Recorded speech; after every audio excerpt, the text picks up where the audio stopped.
This is Pet Life Radio. Let's talk pets.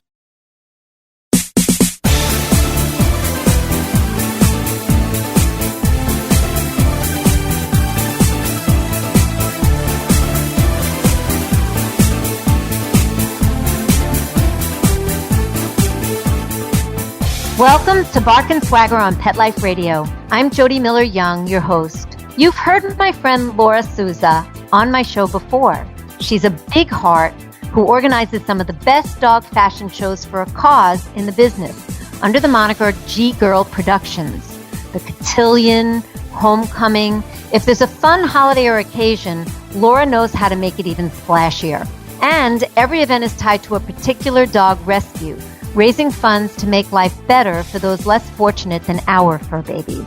Today, we'll talk with Laura about her upcoming Leather and Lace Homecoming event to benefit Florida Yorkie Rescue. We've invited the charity's founder and president, Kit DeRoche, to tell us more about this wonderful organization making a difference. So we're going to take a short break from our sponsor, but don't go away. Just grab that favorite beverage, get comfortable. We'll be right back.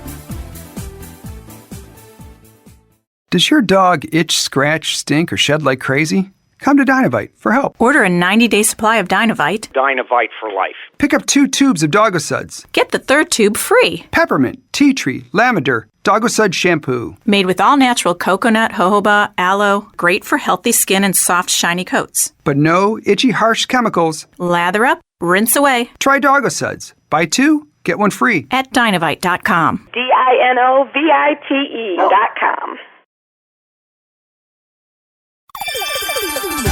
Let's Talk Pets on PetLifeRadio.com.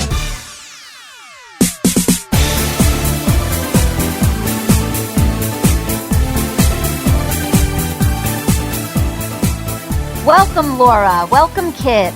How you ladies doing? Hi, Jody. Hi, Jody. Hi. How you doing today? Everything good? Great. The best. Awesome. Well, I'm excited to talk to both of you. You know, here at Bark and Swagger, we love fashion and style, and we love rescue. Those are our main areas that we cover. So this is filling the bill across the whole platform. So I'm very excited to talk to you. But we're going to get right started and jump in. Laura, first, tell everybody a little bit about G-Girl Productions and the G-Girl community. It's a great one. Okay, G-Girl Productions is a small LLC who the business is based on being a family, and our mission is to help small rescues throughout the country and bring awareness to the rescues and also to the fabulous couture fashion.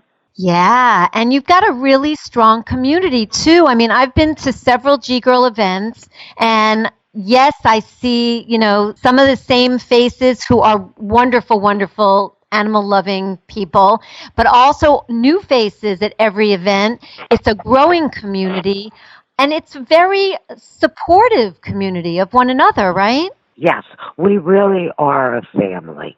We help each other not only, with our fur babies, but if someone's sick, one of our G-Girls got sick last year. Everybody did, where they sent her a meal because she wasn't able to go out of the house. She had gotten a car accident. So it really is a family that has, a mission. The brand has raised $150,000 for rescues. Amazing. And I could not have done that without the G-Girl family. Absolutely amazing. How did G-Girl start? Because there's a great story. It actually I started doing these small events in South Florida as a hobby. And then as the years went on, I realized there were so many rescues like Kit that do not have huge financial support. They don't have buildings, and they really need help, that I started to do this as a full-time business. And then with my theater background, the events became extremely elaborate. Yeah. I mean, for those of you who have not heard Laura on my show before, Laura has done off-Broadway. She was an amazing singer. And yeah, your first career was in the theater in New York. You're correct. Yeah. And I had an injury to my voice, which left me unable to sing.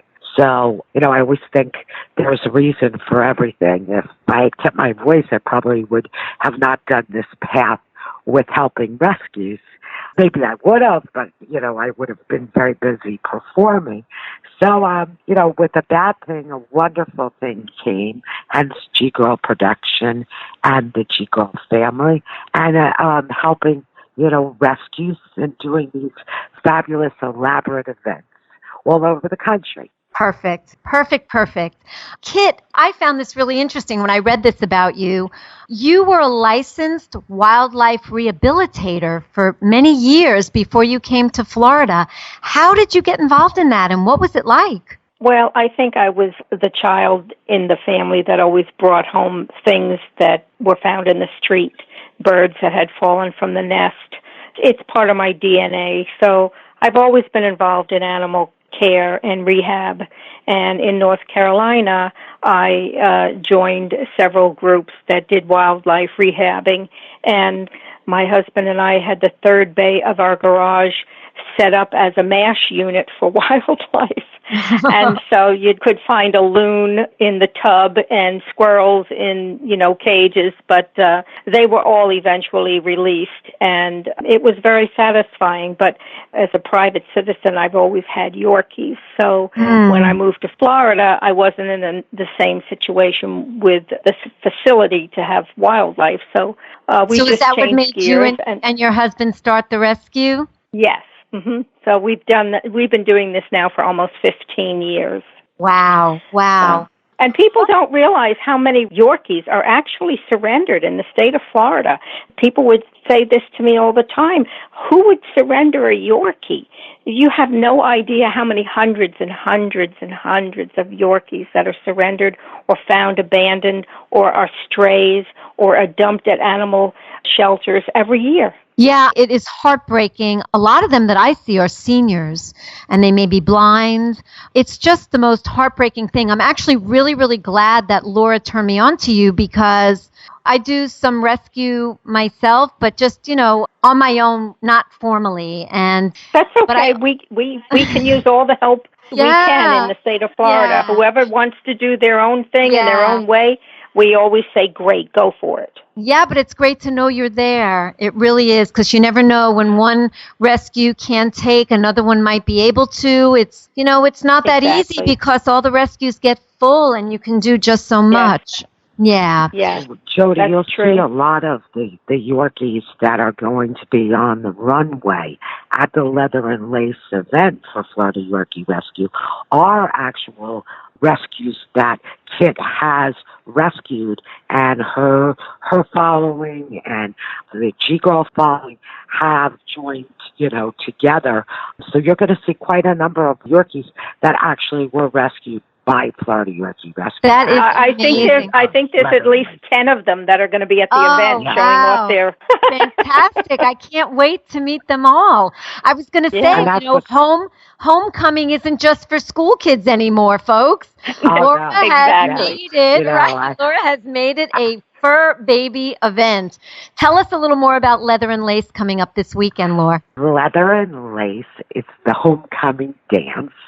I think, I can't absolutely say, but I think it is like the first time that a fur baby event will have a live band.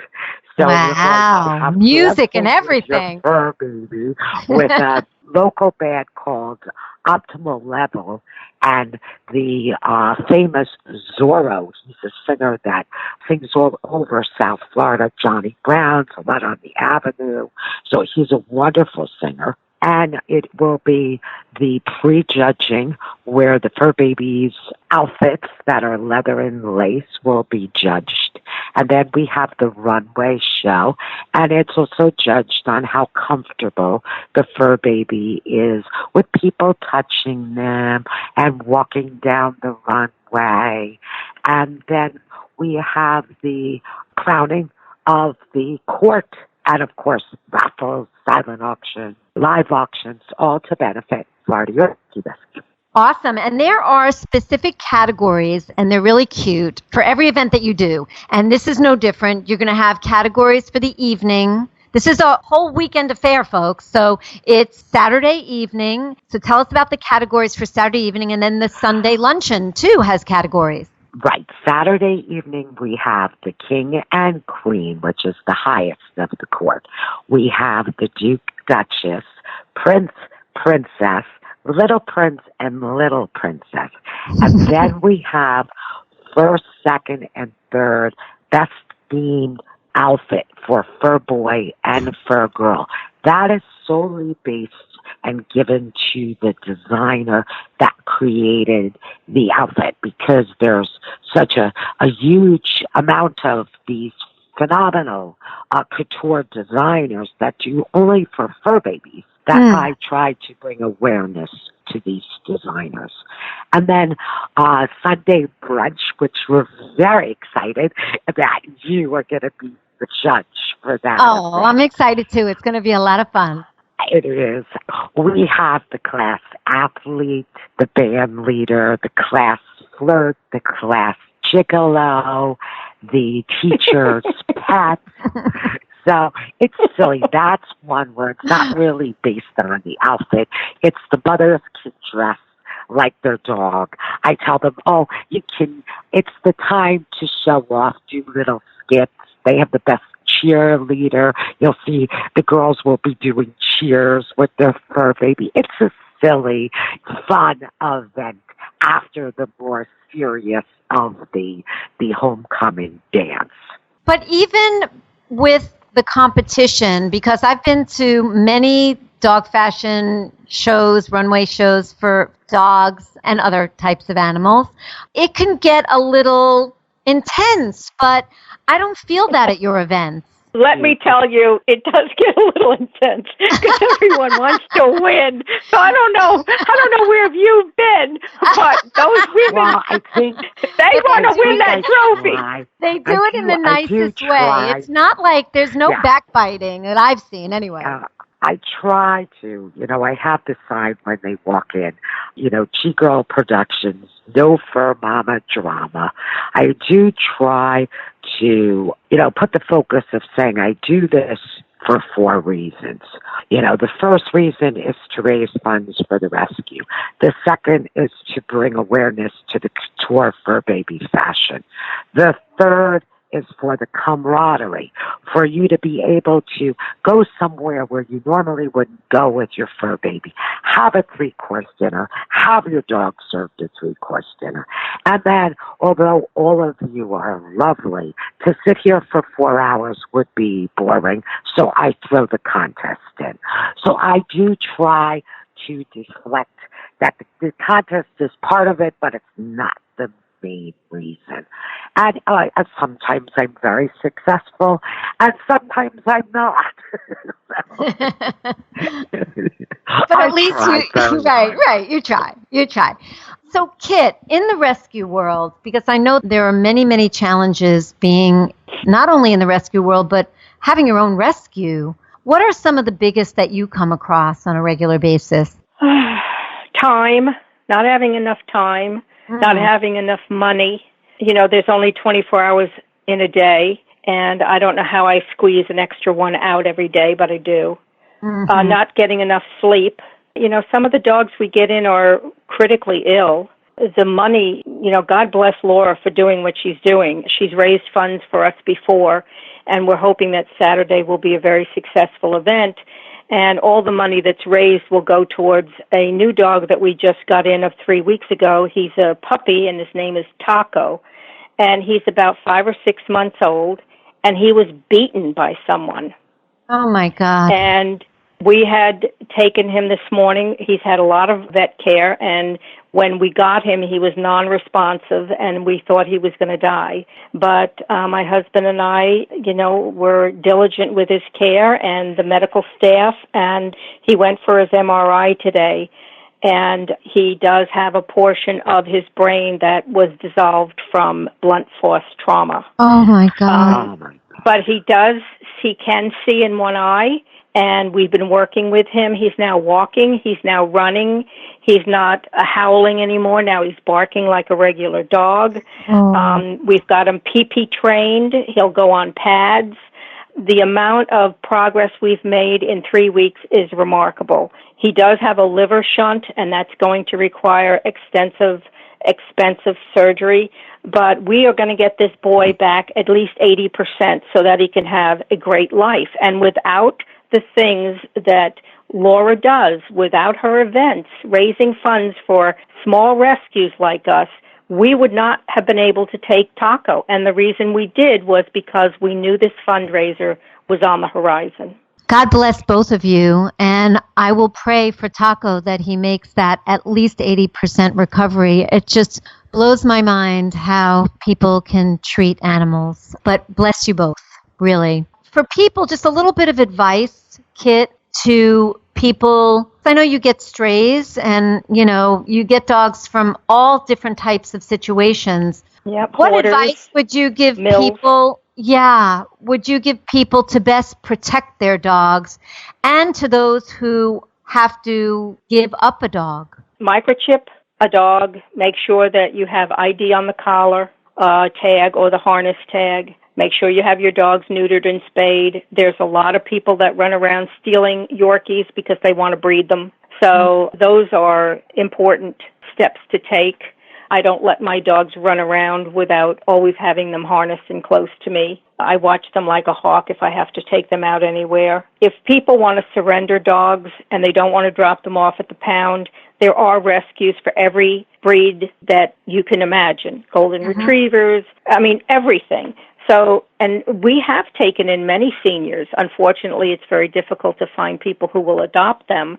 And in their senior years, they develop health issues. And so my husband and I take care of them until it's time for them to pass. But we can only take so many. We would love to have a Yorkie senior sanctuary, and that's what we've been praying for, so that we can have a facility that we can take 30 or 40 of the seniors and care for them until they pass. That's a problem in the state of Florida. Also, I think people need to put their dogs in their will so that if they do pass, their dogs don't end up at animal control. They end up with someone that they designate as their caretaker. That's critical. This is all great advice, Kit. The part about putting your dog or your pet, whatever kind of pet it is, in your will is so critical. And earmarking that caregiver, having that conversation, that getting that commitment, the kind of life you want your dog to have, having that agreed upon with this person. Yeah. People don't think about things like that. We just did this in the last year, and I feel so much more relieved. It's so important. Thank you for mentioning that. Yeah, it definitely, really is. But people do not have to dump their dogs down the street and, create another stray. People can call rescues, and 9 out of 10 times we will help, and if we can't, we will find another rescue who can. And if you are microchipping, that's amazing, but make sure you register that microchip. There are a bunch of free registries online so that when your dog is found and the microchip goes in the system, your name, your number, your address comes up and they can contact you directly. So that's critical. Yeah, because you wouldn't believe how many dogs we get that they're chipped and they've never been registered. I know. It's crazy because I don't think people realize that you have to do that extra step and that's a critical step. I agree, they don't. Yeah. So, Laura, let's say someone, I bet there's a lot of someones out there, think that their fur baby is a star in the making and they just need a platform. How do you suggest they get involved in modeling and runway work? G-Girl is a really good resource for that. I do model searches. I will have a booth at PetCon in South Florida Fairgrounds at the end of the month. We do a model search there. We do a fashion show. And following G-Girl Productions on Facebook or going to ggirlevents.com, my website, will tell you the upcoming events.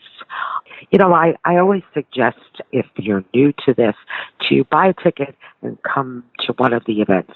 Maybe the first time you don't want to compete because you're not sure how it works and you're a little bit scared, but you're coming and you're supporting the rescue that I'm doing that specific event for.